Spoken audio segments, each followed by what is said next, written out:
Bismillahirrahmanirrahim. Assalamu alaikum wa rahmatullahi wa barakatuh. Bonjour à toutes et à tous. Ce que je m'apprête à dire dans cette vidéo est officiel et émane directement de la famille des victimes et de leurs proches. Vous l'avez certainement vu aux informations, ce terrible accident qui a eu lieu le lundi 20 juillet 2020 dans la Drôme et qui a malheureusement emporté 5 enfants. Face à l'émoi suscité par ce drame, qui a d'ailleurs justifié le déplacement du ministre de l'Intérieur sur les lieux, de nombreuses informations contradictoires ont circulé sur les circonstances de ce drame. La famille des victimes a été largement sollicitée par des journalistes pour s'exprimer, mais elle a préféré que j'effectue cette mise au point sur les circonstances de l'accident. Je les remercie pour leur confiance et je vais d'ailleurs essayer d'honorer cette confiance. Je vous demande donc de bien vouloir m'écouter jusqu'à la fin et de ne pas relayer autre chose que ceci, parce qu'il y a eu des rumeurs parfois grotesques, vous allez le voir, qui ont circulé.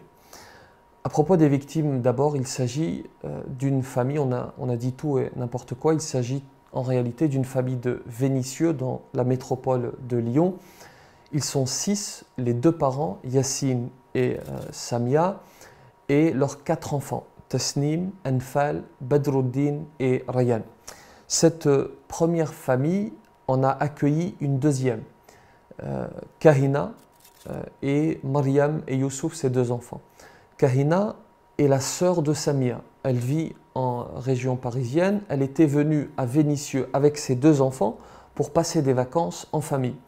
Mariam et Youssouf, les enfants, avaient insisté pour partir plus tôt que prévu en vacances et leur papa, le frère Rachid, a accepté de les laisser partir, lui ne pouvant pas les accompagner parce que ses congés n'avaient pas encore débuté.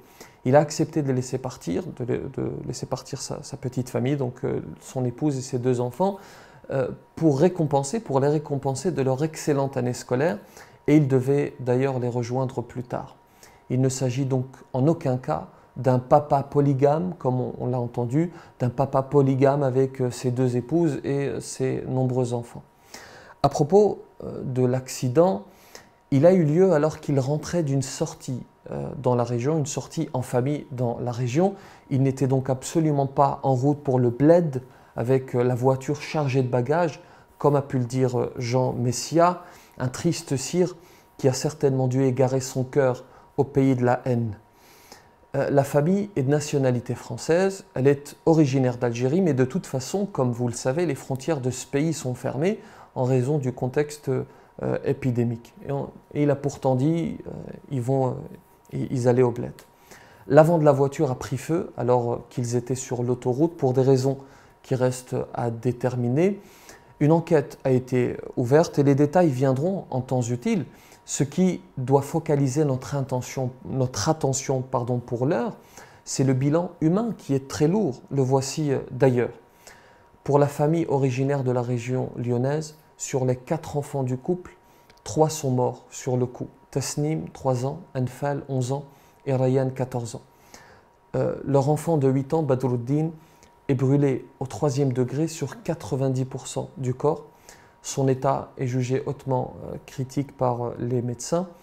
La maman Samia est brûlée sur 90% du corps au 3e degré. Son état est hautement critique et son pronostic vital est engagé. Le papa, Yassine, conducteur du véhicule, est hospitalisé sous haute surveillance. Il est hors de danger. Pour la famille originaire de la région parisienne, les 2 enfants, Mariam, 8 ans, et Youssouf, 12 ans, sont morts sur le coup. La maman Kahina est brûlée au 2e degré sur 25% du corps. Elle est placée dans un coma artificiel. Le papa Rachid est arrivé sur place dans la nuit de lundi à mardi. Il est venu depuis la région parisienne. C'est un homme qui vient de perdre ses 2 enfants et dont l'épouse est dans le coma, mais il se raccroche à sa foi et il dit constamment « J'accepte cette épreuve parce qu'elle vient d'Allah. Rien ni personne ne pourra le consoler, bien entendu, mais on demande à Allah subhanahu wa ta'ala de réunir ces 2 familles, dans le plus haut degré du paradis, autour du prophète sallallahu alayhi wa sallam, les parents, les enfants, dans le plus haut degré du paradis, incha'Allah, avec notre bien-aimé sallallahu alayhi wa sallam. Au-delà de la douleur et du choc liés au drame, l'attention du papa est focalisée sur le fait de pouvoir aller inhumer ces deux enfants à Alger et de revenir au plus vite pour être aux côtés de son épouse.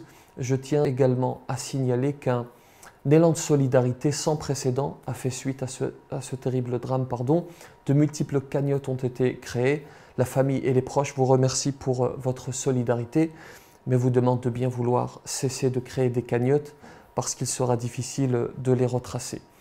Les proches des familles ont mis en place une cagnotte, c'est la cagnotte officielle, vous avez le lien dans la description, c'est celle que vous pouvez partager, c'est celle qu'il faut utiliser si vous souhaitez apporter votre soutien. Lorsque j'ai eu la nouvelle, que j'ai appris le comportement du papa Rachid, j'ai pensé au verset dans lequel le Créateur dit ceci. وَبَشِّرِ الصَّابِرِينَ الَّذِينَ إِذَا أَصَابَتْهُم مُّصِيبَةٌ قالوا إِنَّا لِلَّهِ وَإِنَّا إِلَيْهِ راجعون أولئك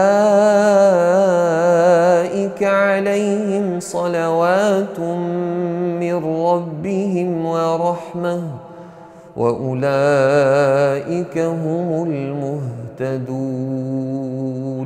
Qu'Allah accorde le paradis à Tasnim, à Maryam, à Anfal, à Youssouf, à Rayyan, qu'il accorde prompte guérison à Badruddin, à Samia, à Yassine et Kahina, qu'il accorde patience à Rachid, qu'il apaise les familles. Ne les oubliez pas dans vos invocations et si vous pouvez les soutenir, faites-le, vous avez le lien dans la description. Que la paix soit sur vous.